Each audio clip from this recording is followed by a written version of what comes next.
नीतीश कुमार और भारतीय जनता पार्टी के बीच संबंधों की अगर बात करें तो ये लंबे समय से चल रहा है। करीब 3 दशक के आसपास ये संबंध चल रहे हैं और इन संबंधों में अक्सर आपने देखा होगा कि नीतीश कुमार आगे से डोमिनेट करते रहे हैं। लेकिन इस बार मामला कुछ अलग हो गया है। जैसा कि आप सभी जानते हैं कि 23 तारीख को एक बड़ी बैठक की गई थी पटना में, जिसमें 15 दलों के लगभग 30 के आसपास नेता पहुंचे हुए थे।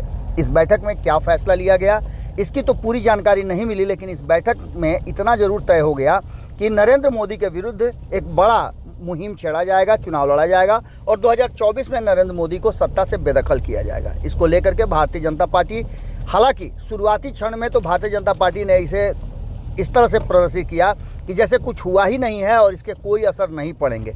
लेकिन जिस तरह से नीतीश कुमार को जानती है भारतीय जनता पार्टी और नीतीश कुमार जिस तरह से अपनी बातों को रखने और करने के माहिर माने जाते हैं, वो जो सोच लेते हैं वो कर देते हैं, तो ऐसी स्थिति में आप समझ सकते हैं कि कितना ज़्यादा भीतर ही भीतर भारतीय जनता पार्टी खौली हुई होगी।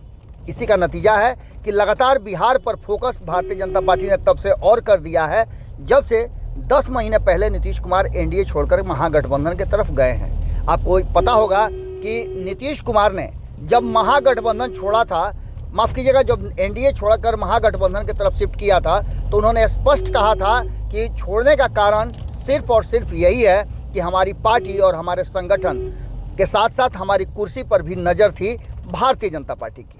अब इसके बाद की कहानी आप समझ ही सकते हैं। इसके बाद की कहानी ये है कि लगातार बिहार पर फोकस और कैसे 2024 के चुनाव में अपनी विरासत बचाई जाए, इस बात में भारतीय जनता पार्टी लग गई और इस काम में अमित शाह को लगाया गया। अमित शाह ने जिस तरह से ये सब कुछ किया और सब कुछ कर रहे हैं, उसको लेकर के हमने आपको बताया था कि बिहार में कम से कम 20-20 सीटों का जो है वो किया गया है अलग अलग बंटवारा, जिसमें 20 सीटों पर अमित शाह ने जिम्मेवारी ली है और 20 सीटों पर जेपी नड्डा को जिम्मेवारी दी गई है।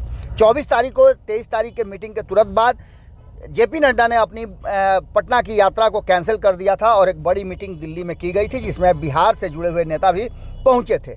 लेकिन इन सारी बातों को लेकर के अब जबकि ये तय हो गया है कि क्या होना है और नीतीश कुमार के इधर से उधर शिफ्ट होने की भी बात कही जा रही थी, लेकिन इन सब पर अब विराम लग गया है। और कहीं ना कहीं जिस तरह से अमित शाह ने लखीसराय में ललन सिंह पर हमला किया है, उसको लेकर के पूरी की पूरी आपको बता दें कि जदयू खौल गई है और जदयू के सभी लगभग जो प्रवक्ता हैं, उन्होंने कल एक बड़ी बैठक की। एक मीडिया को संबोधित करते हुए उन्होंने बहुत सारी बातों को रखा और बहुत सारी बातों को कहा भी। उसके मायने क्या निकाले जा सकते हैं आप अच्छी तरह से समझ सकते हैं। अब ये मामला इतना ज़्यादा पेचीदा हो गया है और गड़बड़ा गया है कि अमित शाह की छोड़ दीजिए ना, और किसी से सुधरे चाहे नहीं सुधरे, अब ये मामला लगता है कि नरेंद्र मोदी से भी नहीं फरियाएगा, क्योंकि जहां एक तरफ ललन सिंह पार्टी के राष्ट्रीय अध्यक्ष हैं, उन्होंने पूरी तरह से इस मामले को अब दूसरे तरफ से लिया है और ललन सिंह ने जिस तरह की बातें कल कही वो भी इशारा कर रहा है कि ये मामला फरियाने वाला नहीं है और कहीं ना कहीं इस पूरे मामले में अब उलझन साफ साफ नज़र आ सकता है और आने वाले समय में जो संभावनाएं व्यक्त की जा रही थी उस पर कहीं ना कहीं विराम लग सकता है। हालांकि सियासत में कहना मुश्किल है कि कब कौन दोस्त और दुश्मन बन जाए, लेकिन एक बात तो तय मान के चलिए कि जिस तरह से जनता दल यूनाइटेड ने अमित शाह को कटघरे में खड़ा किया है और जिस तरह से अमित शाह ने नीतीश कुमार को छोड़ करके अमित शाह पर हमला किया है, ये साफ लगता है कि ये मामला कहीं दूसरी तरफ शिफ्ट कर रहा है।